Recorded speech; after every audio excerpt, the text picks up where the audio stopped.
వచ్చేడన్న ధైర్యమా రాడన్న నమ్మకమా? నేనెక్కడున్నా నా అనుకున్న వాళ్ళు ఇక్కడుంటారు.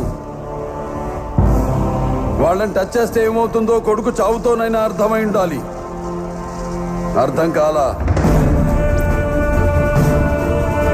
ఒకడు మంచి కోరి మా వైపు అడుగేస్తే 10 అడుగులు ముందుకేస్తాం.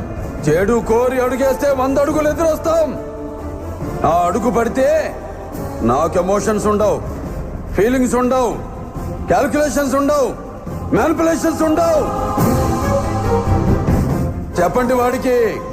సెంటర్ అయినా, స్టేట్ అయినా, పొజిషన్ అయినా, అపోజిషన్ అయినా, పవర్ అయినా, పొగరైనా నేను దిగనంత వరకే. Once I step in, history repeats.